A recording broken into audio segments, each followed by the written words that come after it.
שגרירים ובמיוחד כבוד ניצולי השואה. It is you who endured the worst of man's inhumanity to man and were able to emerge not only to build families, to build communities, but to make an enduring contribution to Israel, my own country, Canada, and across the world.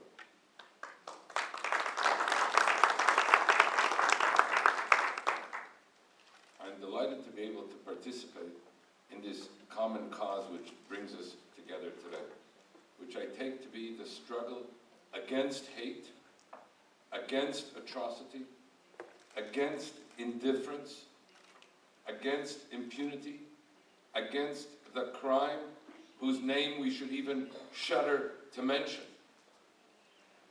genocide, and of the Shoah as a paradigmatic example of this ultimate evil.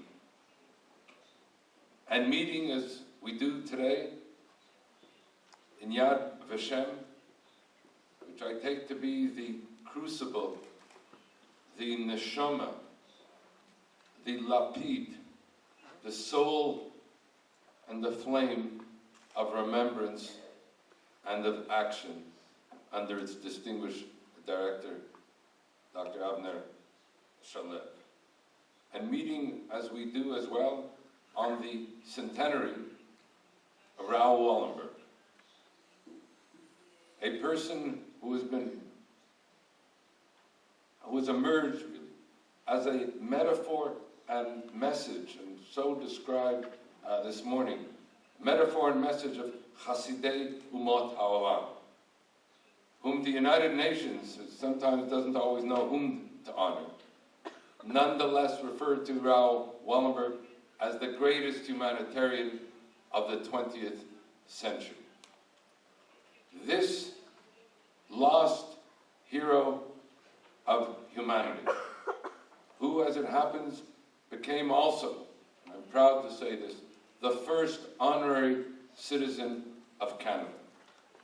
This disappeared hero of the Holocaust, who showed how one person can make a difference, how one person can confront evil, can resist evil, and can prevail over evil, and thereby transform history.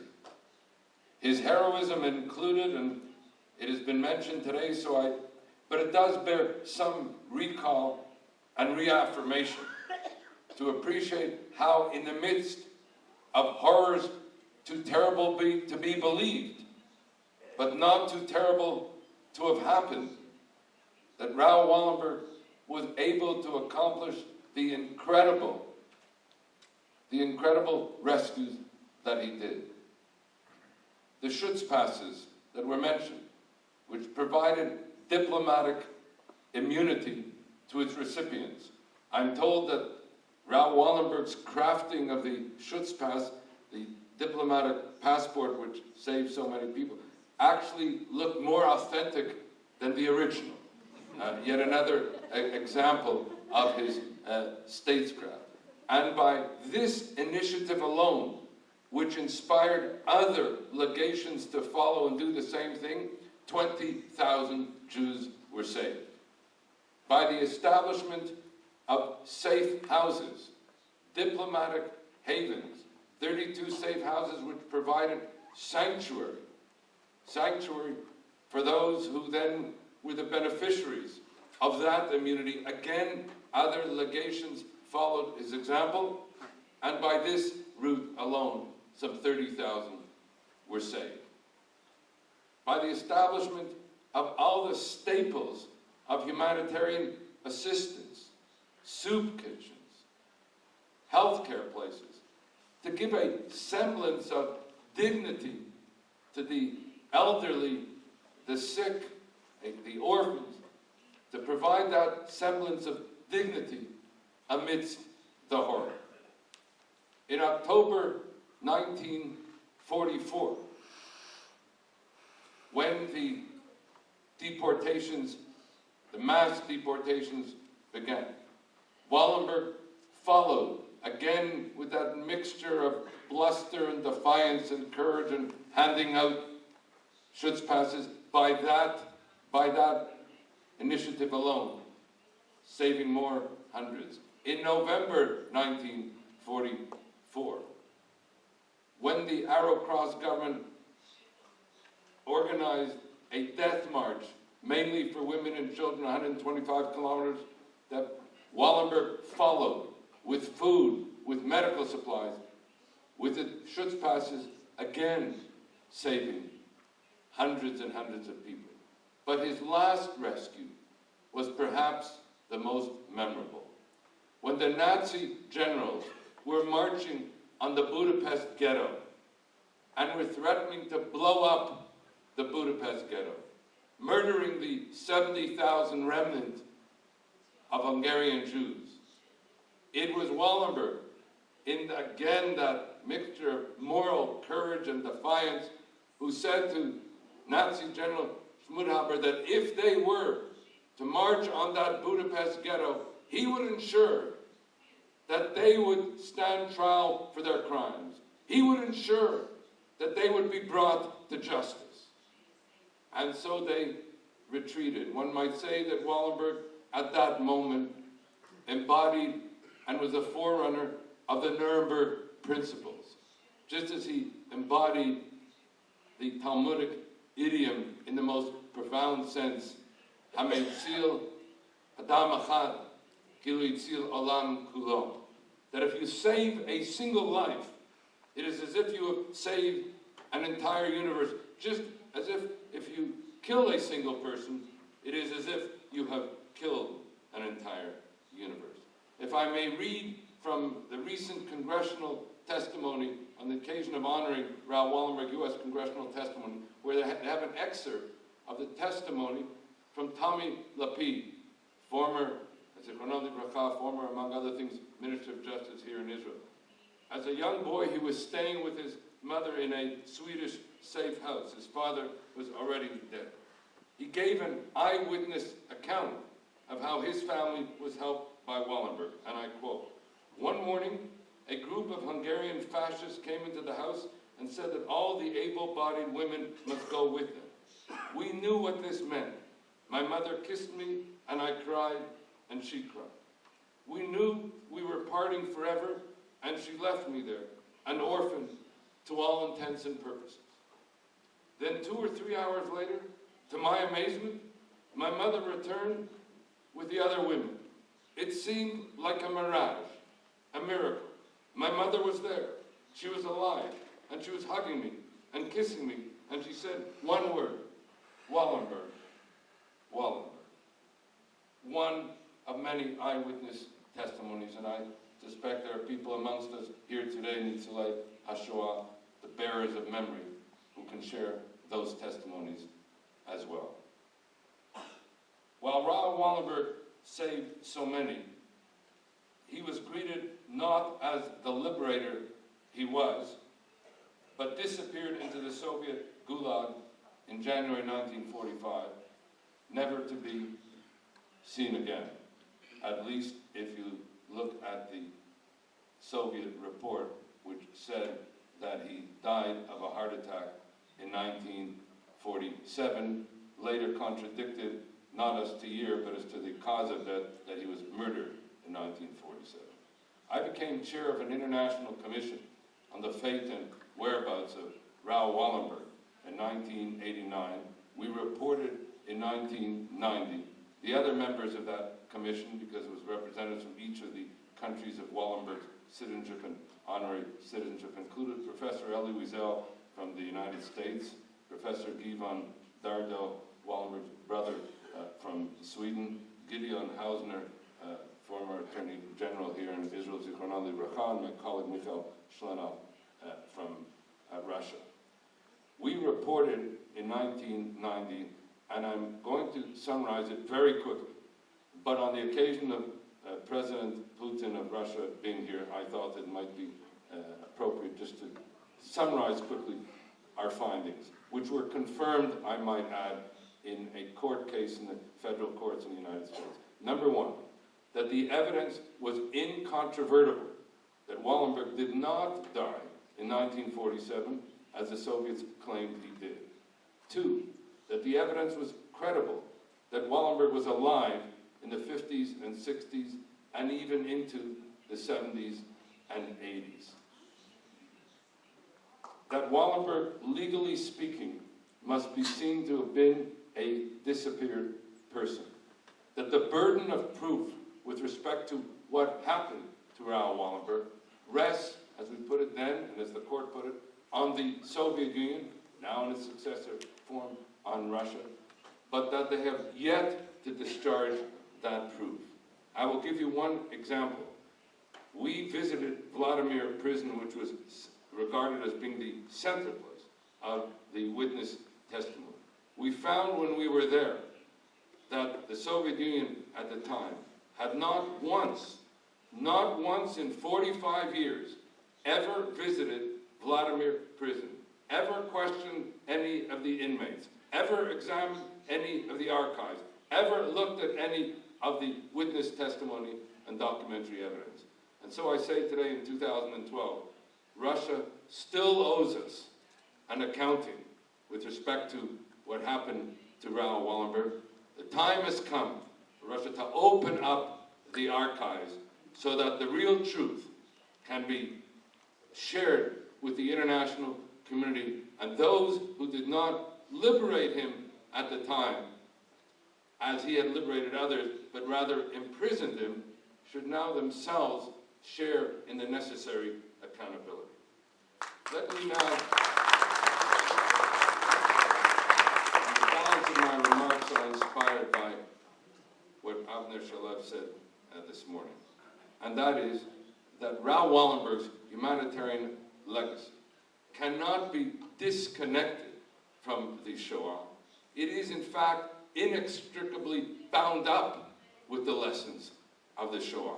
And it's only in understanding, in remembering and understanding the lessons of the Shoah through the prism of Raoul Wallenberg, today we can appreciate the larger reasons for our gathering and for our action.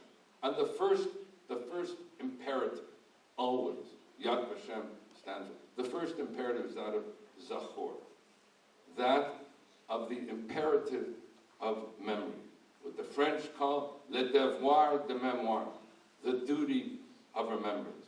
As I said, of remembering horrors too terrible to be believed, but not too terrible to have happened. Of the Holocaust as a war against the Jews, in which, as Professor Elie Wiesel has put it so succinctly and so well, not all victims were Jews, but all Jews were targeted victims, defamed, defiled, dehumanized as prologue and justification for their mass murder. And that, therefore, is the greatness of Hasidei Umot Olam. Raoul Wallenberg and all those whom he represents, all of whom are commemorated here at Yad Vashem. And so for this notion, therefore, of remembrance, as Rabbi Lau tells us, also the importance of Kol Yisrael Arevim Zeh Bazeh, that we are each, whoever we are, the guarantors of each other's destiny.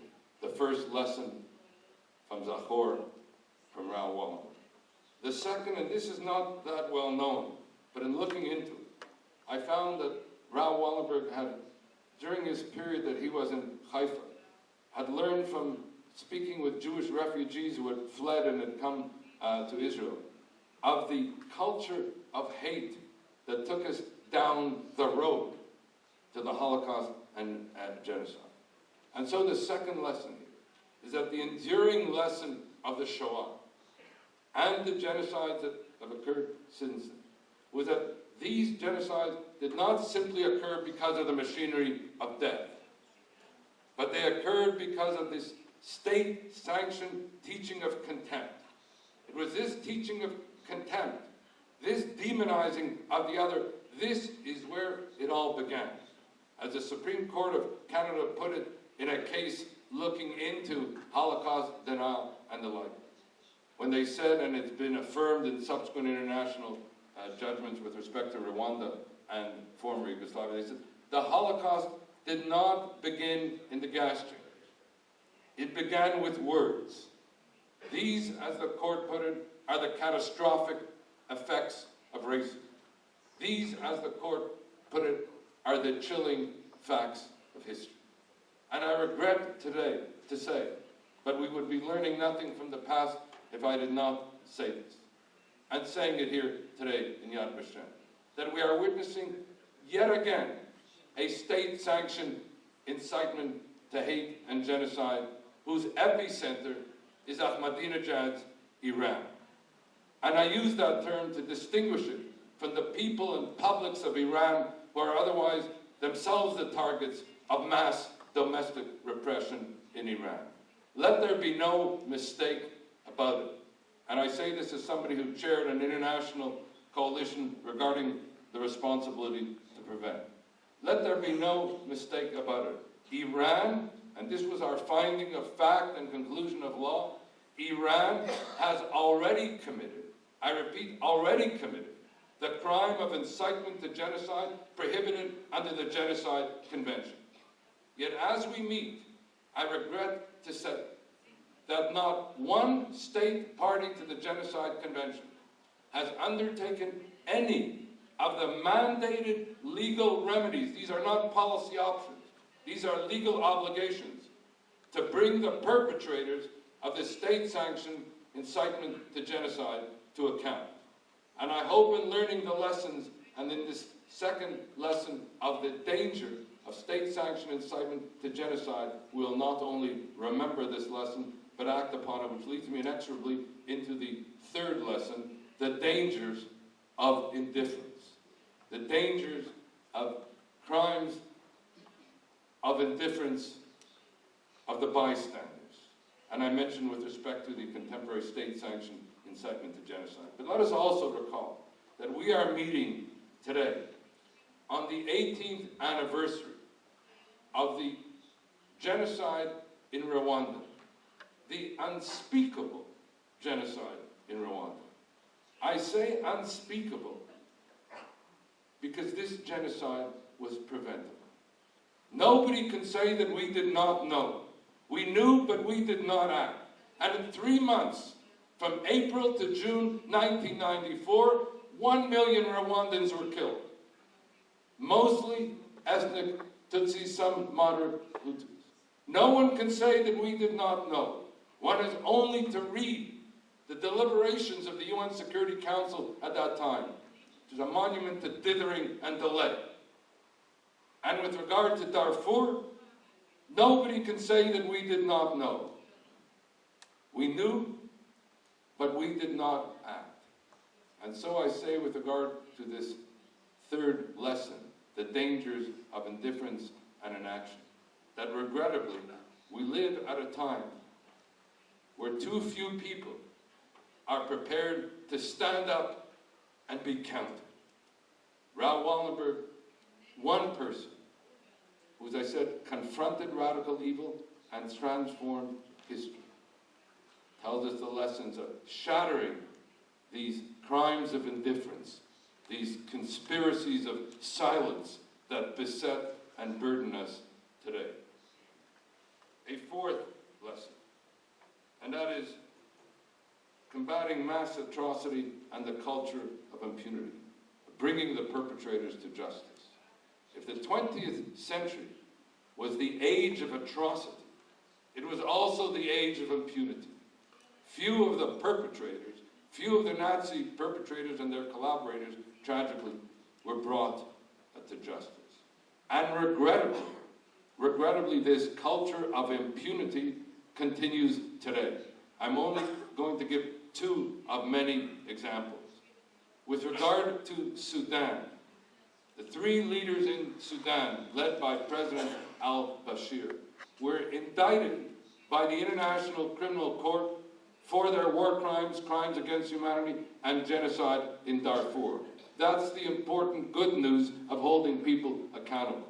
The bad news is that not only have not one of them been brought to justice, but as we meet, we are seeing yet again a triangular assault undertaken by these same three people, which include also Ahmed Hayoun, who was then the minister in the interior in the government that perpetrated the genocide in Darfur, now the governor of South Kordofan. And as we meet now, there is a triangular assault being undertaken by the Sudanese government against South Kordofan, against the Blue Nile state, against the Abyei region. I can go on. Culture of impunity continues. And one example taken from Iran. If I mention the name Ahmed Vahidi, it may not mean much to many people here. It should. Ahmed Vahidi is today the Minister of Defense in Iran, presiding over the Iranian nuclear weaponization program. But Ahmed Vahidi was the person named by the Argentinian judiciary as having been responsible for organizing, orchestrating, and implementing the assault on the AMIA, the Jewish Community Center, in Argentina in 1994, which the Argentinian Minister of Justice told me was the worst terrorist atrocity in Argentina since the end of the Second World War. Was Ahmed Vahidi brought to justice? No.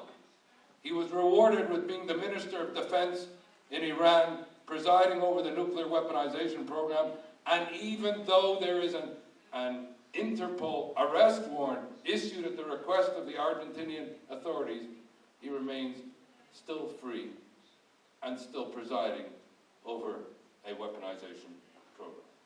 Which brings me now, moving to a close, the fifth lesson now, and that is la trahison d'éclair, the responsibility to speak truth to power. Again, Nazism succeeded not only because of the reasons I've given, state-sanctioned incitement to genocide, cultures and difference and the like, but because of the trahison d'éclair, the betrayal of the elites, teachers, educators, church leaders, judges, lawyers, engineers, architects, and the like. One has to only read Mueller's book on Hitler's justice to see the complicity of judges and lawyers in the Third Reich. One has to only read Proctor's book to see how the medical profession was implicated in the Third Reich, including how many of them were involved in being the gatekeepers at the death camps. One has to only read books here to see the manner in which our engineers and architects were involved in the minute details of the construction of the death camps. As Elie Wiesel put it so well, what this showed us is that intellectuals can both love poems and kill children. And so the betrayal by the elites is something that we must remember, and the importance of holding elites accountable. And that juxtaposes with what I mentioned regarding Sudan and Iran and the culture of impunity. The sixth lesson is the vulnerability of the powerless and the powerless of the vulnerable, the responsibility to protect. You know, one of the great normative international law doctrines proclaimed by the UN Security Council in 2005 was the responsibility to protect. That whenever you have a case of war crimes, crimes against humanity, genocide, the targeting of the powerless, and a state in which this is occurring is unable or unwilling to do anything about it, or as in the case of Syria today, is actually the author of those crimes, there is a responsibility on the international community to intervene and protect. But as Rabbi Lau put it so well, this is anchored in Lo ta'amod al dam re'acha. Thou shalt not stand idly by while thy brothers and sisters' blood is being shed. Let me go to the last lesson, and with this I close. And that is the danger of anti-Semitism. What the Shoah teaches us here, and what Raoul Wallenberg himself in his writings understood and appreciated so well, was the phenomenon, really, of anti-Semitism as a paradigmatic representation of hatred. Jews died in Auschwitz, in the death camps, but tragically, anti-Semitism did not die. And anti-Semitism is still with us, and Jews and others continue to die because of anti-Semitism. As we know only too well, while it may begin with Jews, it doesn't end with Jews. And so may I conclude by saying that when one looks at the life and the legacy, the humanitarian legacy of Raoul Wallenberg, one sees in it, in terms of the enormity of that legacy, that in a manner in which he saved so many thousands in the horrors of war, he was really the precursor of what we today call international humanitarian law.